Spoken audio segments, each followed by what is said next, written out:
तो चलिए आज बात करते हैं बॉलीवुड की एक बड़ी खबर पर।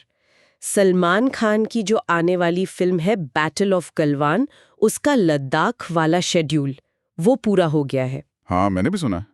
अपूर्व लाखिया जो डायरेक्टर है, उन्होंने कुछ तस्वीरें भी डाली हैं सोशल मीडिया पर। बिल्कुल, और उन तस्वीरों से अंदाजा लग रहा है कि मतलब 45 दिन ऊंचाई पर शूटिंग करना कितना मुश्किल रहा होगा। जाहिर है, खासकर जब एक्शन सीन्स हो। हाँ वही, अपूर्वा लाखिया ने इंस्टाग्राम पर लिखा भी इट्स अ रैप, और उन्होंने अंकुर भाटिया के पोस्ट को रीशेयर करके धन्यवाद भी दिया है पूरी टीम को। अच्छा। एक तस्वीर और थी जिसमें वो सलमान के साथ बैठे हैं, सीन के बीच में शायद कुछ बात कर रहे हैं। और फिर जब शूटिंग खत्म हुई तो सलमान मुंबई एयरपोर्ट पर दिखे, बिल्कुल क्लीन शेवन लुक में। अरे, लेकिन फिल्म के लिए तो शायद मूछें रखी थी उन्होंने, ऐसी खबरें थी। हाँ बिल्कुल, फिल्म के लिए मूछें थी, लेकिन एयरपोर्ट पर क्लीन शेवन थे। खैर, ये तो हुई शूट की बात। हाँ, लेकिन इसमें जो दिलचस्प बात है ना, वो ये कि ये फिल्म ये 2020 की गलवान घाटी वाली झड़प पर है। सही।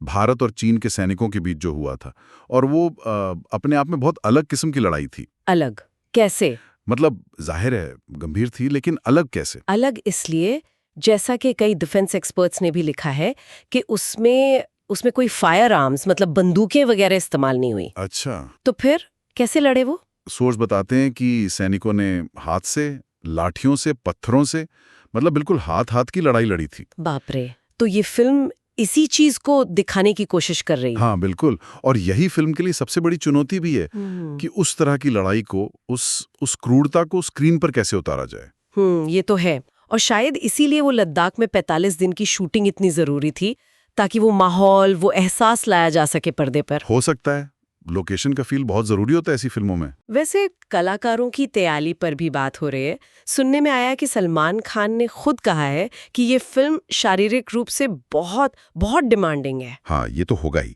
लद्दाख की ऊंचाई, फिर वो ठंडा पानी, एक्शन सीक्वेंस भी होंगे, जाहिर है। सुनने में आया कि उन्हें काफी ज्यादा ट्रेनिंग करनी पड़ रही, मतलब नॉर्मल से ज्यादा, दौड़ना, केक पंच वगैरह। हाँ, ये दिखाता है कि वो किरदार के लिए फिजिकली भी काफी मेहनत कर रहे हैं। हाँ, वैसे फिल्म में उनके साथ चित्रांगदा सिंह भी हैं और म्यूजिक हिमेश रेशमिया का है। अच्छा। लेकिन एक सवाल जो कुछ जगहों पर उठ रहा है वो ये है कि इस शारीरिक मेहनत और एक्शन के साथ साथ कहानी की संवेदनशीलता को कैसे बनाए रखेंगे। सही सवाल है, क्योंकि ये सिर्फ एक एक्शन फिल्म नहीं है, ये एक असल घटना पर आधारित है जिसमें जानें गई थी। और सलमान की पिछली फिल्म सिकंदर, वो बॉक्स ऑफिस पर कुछ खास चली नहीं थी, तो शायद इस फिल्म से उम्मीदें और भी ज्यादा हैं। हाँ, तो दबाव भी ज्यादा होगा, और यहीं पर वो संतुलन वाली बात आती है।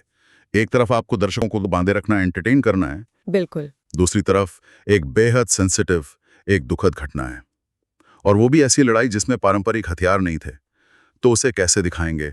क्या किसी एक पक्ष का नजरिया हावी होगा, या पूरी जटिलता दिखाने की कोशिश होगी? ये सब बड़े सवाल हैं। और एक बात और, बिना हथियारों की लड़ाई दिखाना वो एक्शन कोरियोग्राफी के लिए भी कितना मुश्किल होगा, है ना? मतलब उसे रियल कैसे दिखाएं बिना ये लगे कि बस यूं ही हाथापाई हो रही है। सही कहा, उससे घटना की गंभीरता कम हो सकती है।